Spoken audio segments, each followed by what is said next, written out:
السلام علیکم ورحمۃ اللہ وبرکاتہ۔ محترم ناظرین، آئیے آج ہم لوگ جنس کا بیان پڑھیں گے۔ کیا پڑھیں گے؟ جنس کا بیان۔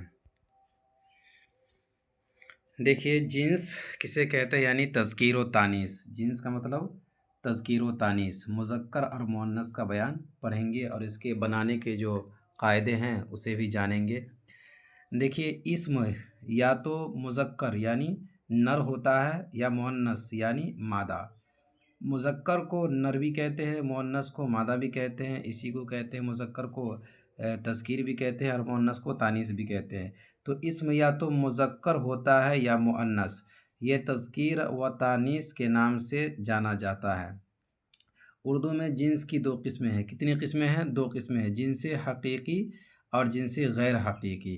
جنس حقیقی اور جنس غیر حقیقی، پہلے یاد رکھیں گے آپ کہ جنس کی کتنی قسمیں ہیں، جنس حقیقی اور جنس غیر حقیقی۔ جنس حقیقی کسے کہتے ہیں؟ جس جنس میں نر اور مادہ کی علامت قدرت کی طرف سے موجود ہوتی ہے۔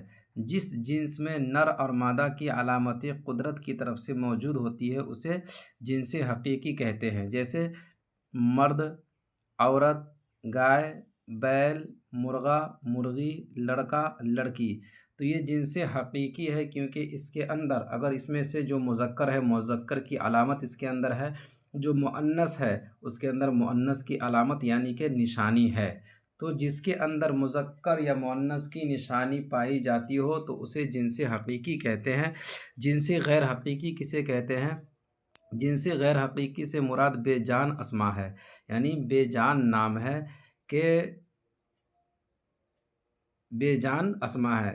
ان میں تذکیر و تانیث کی پہچان کی کوئی علامت یعنی کوئی نشانی موجود نہیں ہوتی، کوئی نشانی موجود نہیں ہوتی۔ جیسے پہاڑ، قلم، کتاب۔ تو اس کے اندر کوئی نشانی کیا ہے؟ موجود نہیں ہے۔ ایسا نہیں کہ پہاڑ ہے تو یہ پہاڑ مذکر ہے تو اس کے اندر کوئی نشانی ہوگی مذکر ہونے کی، کوئی نشانی نہیں ہے۔ قلم، تو اس کے اندر کوئی نشانی نہیں ہے کہ مذکر ہے کہ مؤنث ہے۔ کتاب، اس کے اندر کوئی نشانی نہیں ہے کہ مذکر ہے کہ مؤنث ہے۔ اور یہ بے جان چیزیں ہیں، پہاڑ میں جان نہیں، قلم میں جان نہیں، کتاب میں جان نہیں۔ تو جنس حقیقی کیا پڑھے تھے آپ؟ جنس غیر حقیقی۔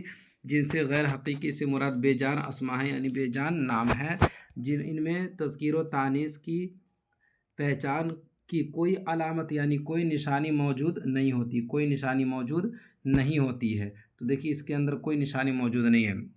اور اسی طریقے سے جنس حقیقی کے اندر آپ نے پڑھا تھا کہ جنس حقیقی کے اندر نشانی ہوتی ہے، جنس حقیقی کے اندر قدرت کی طرف سے کیا ہوتی ہے؟ نشانی موجود ہوتی ہے۔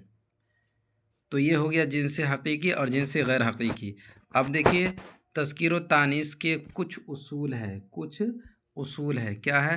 جاندار اسموں کی تذکیر و تانیث۔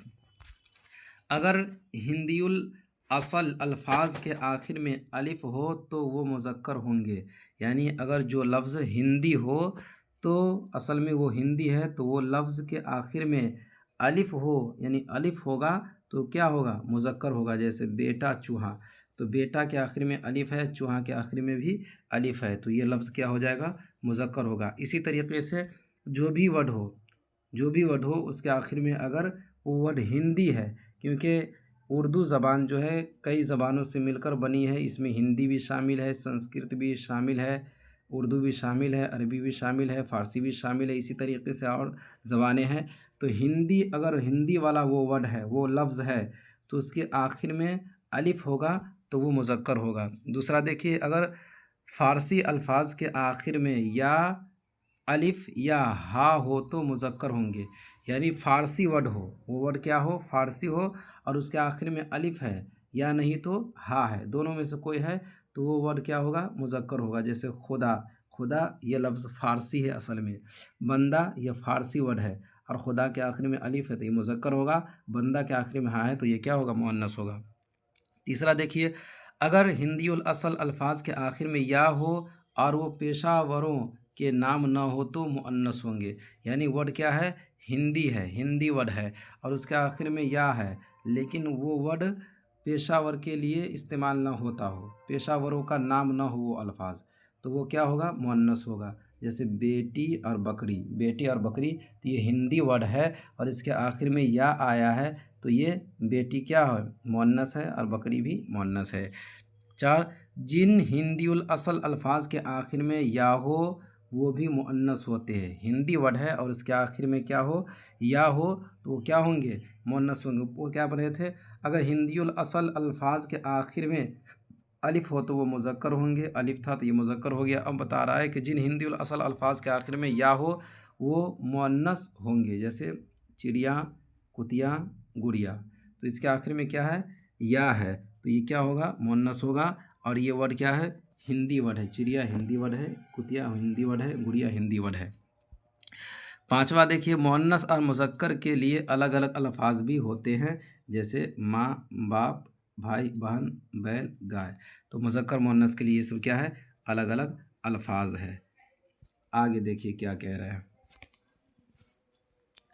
کچھ الفاظ ایسے بھی ہیں جن پر مذکورہ اصول کا اطلاق نہیں ہوتا ہے۔ کچھ الفاظ ایسے بھی ہیں جن پر مذکورہ اصول کا اطلاق نہیں ہوتا ہے، یعنی آپ جو مذکر اور مؤنث کی نشانی پڑھ رہے ہیں اور بنانے کے جو قواعد پڑھیں گے تو یہ قواعد دائمی نہیں ہے، یعنی ایسا نہیں کہ ہر جگہ یہ قاعدہ اور یہ بات فٹ ہو جائے گی، کبھی کبھی اس کا الٹا بھی ہو جاتا ہے، لیکن زیادہ تر وہی ہوتا ہے جو کتاب میں لکھی ہوئی ہے اور جو آپ پڑھ رہے ہیں، لیکن ہمیشہ نہیں ہوتا ہے۔ کبھی کبھی اس کا الٹا ہو جاتا ہے کہ پڑھے کچھ اور ہے اور اس کے خلاف یہ بات ہو رہی ہے، یعنی کہ پڑھے تھے کہ یہ مذکر ہوگا اور یہاں پر یہ رول پایا جا رہا ہے اور وہ مؤنث ہو گیا، تو یہ کبھی کبھی ہوتا ہے۔ تو وہ بتا رہے ہیں کہ کچھ الفاظ ایسے بھی ہیں جن پر مذکورہ اصول کا اطلاق نہیں ہوتا، ایسے لفظوں کو مستثنیٰ کہتے ہیں۔ مستثنیٰ کا مطلب ہوگا کہ ان باتوں سے، ان قاعدہ قانون سے وہ لفظ کیا ہے؟ وہ الفاظ الگ ہے۔ مستثنیٰ مطلب الگ ہے۔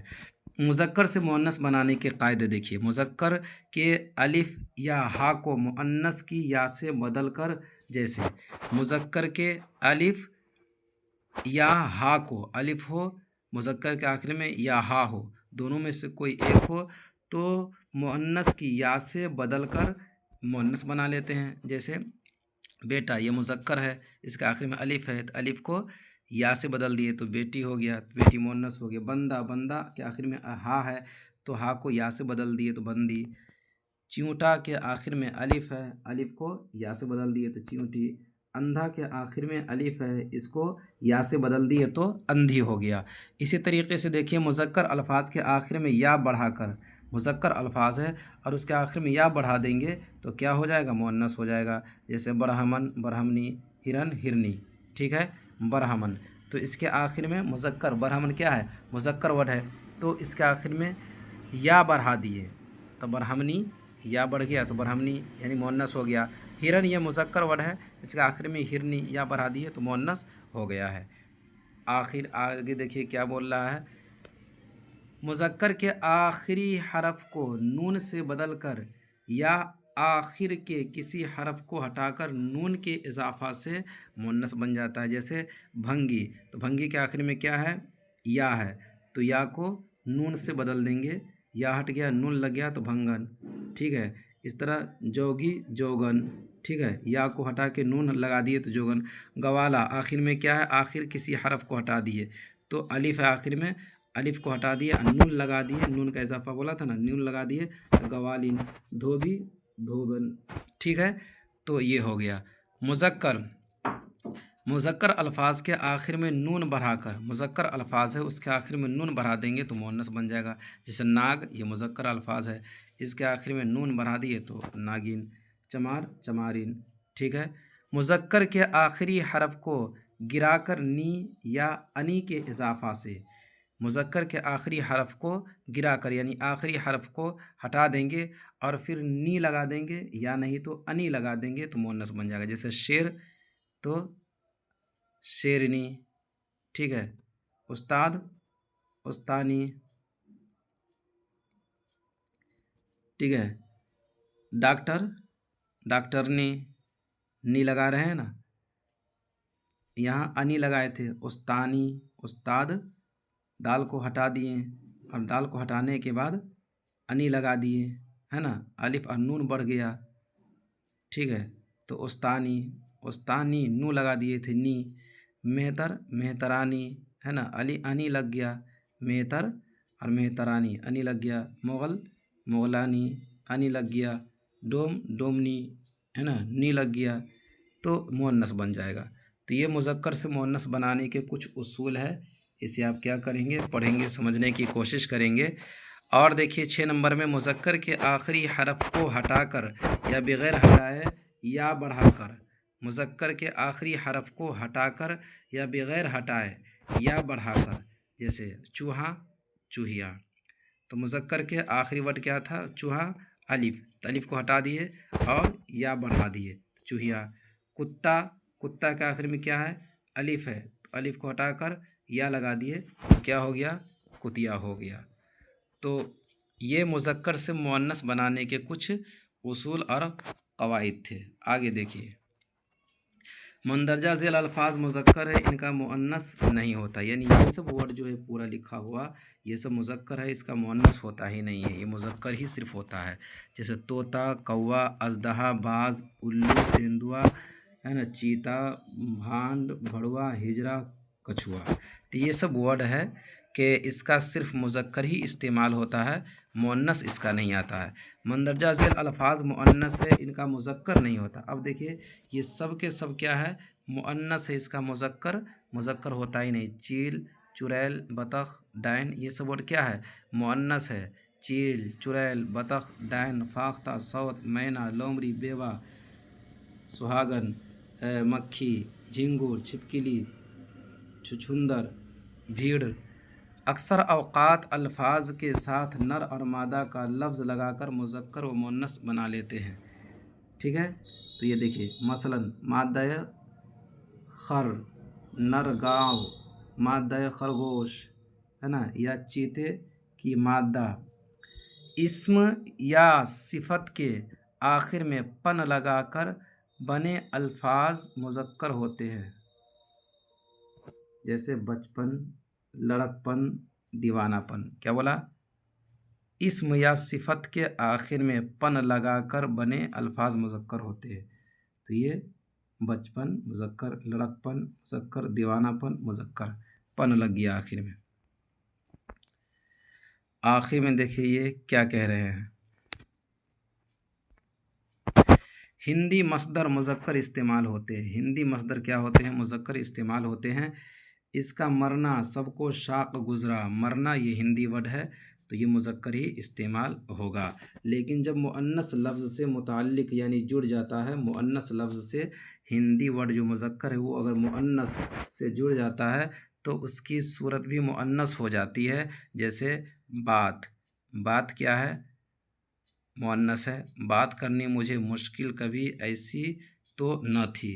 اہل لکھنؤ ہر حال میں مصدر کو مذکر ہی بولتے ہیں, ہر حال میں مصدر کو کیا بولتے ہیں, مذکر ہی بولتے ہیں اور لکھتے ہیں. مصدر کی پہچان کیا ہے کہ آخر میں نا ہوتا ہے, جیسے کھانا, پینا, اٹھنا, بیٹھنا, کھیلنا, کودنا, پڑھنا, لکھنا, آخر میں نا آ گیا تو یہ سب کیا ہے, مصدر ہے.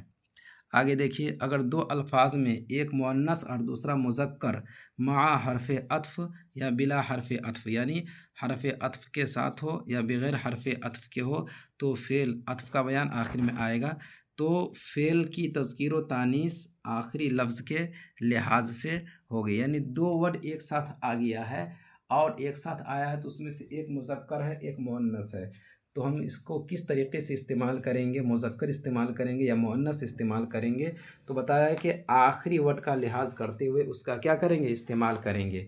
تو آخر میں جو ہے وہ مذکر ہے کہ مؤنث ہے, اگر مؤنث ہے تو اس ورڈ کو مؤنث ہی استعمال کریں گے. جیسے آب و ہوا, تو آب مذکر ہے, ہوا مؤنث ہے, دو مل گیا مذکر مؤنث. تو اس جملہ کو, اس لفظ کو ہم مؤنث ہی استعمال کریں گے. آب و ہوا مطلب کہ آخر میں ہوا ہے تو آخری ورڈ کا لحاظ کرتے ہوئے مؤنث ہی استعمال کریں گے. قلم و دوات, اسی طریقے سے آب و غذا, آب و گل, ہے نا, کشت و خون. تو یہ سب دو ورڈ ہے جس میں سے ایک مذکر ہے ایک مؤنث ہے, تو آخری ورڈ کا لحاظ کرتے ہوئے اس کو مؤنث یا مذکر استعمال کریں گے. آخر میں گاہ, آخر میں گاہ آنے پر مؤنث ہے, یعنی جس ورڈ کے آخر میں گاہ آ جائے گا تو وہ ورڈ کیا ہوگا, وہ مؤنث ہوگا. جیسے تعلیم گاہ, ہے نا, تعلیم گاہ آخر میں گاہ آ گیا تو مؤنث یہ ہو گیا پورا, یہ پورا لفظ کیا ہو گیا, مؤنث ہو گیا. تعلیم گاہ, درس گاہ مؤنث, بندرگاہ مؤنث, قیام گاہ مؤنث. ٹھیک ہے. چند الفاظ مذکر و مؤنث دونوں یا کہیں مذکر تو کہیں مؤنث استعمال ہوتے ہیں. چند الفاظ ایسے ہیں کہ وہ کہیں پر مذکر استعمال ہو جاتے ہیں, کہیں پر مؤنث استعمال ہو جاتے ہیں. جیسے سانس, یہ کہیں پر مذکر استعمال ہو جائے تو کہیں پر مؤنث استعمال ہو جائے. فکر کہیں پر مذکر کہیں پر مؤنث. فاتحہ کہیں پر مذکر کہیں پر مؤنث. املا کہیں پر مذکر کہیں پر مؤنث استعمال ہو جاتا ہے. تو یہ سب ورڈ ہے, اسے یاد رکھیں گے تو کیا ہوگا, فائدہ ہوگا. السلام علیکم.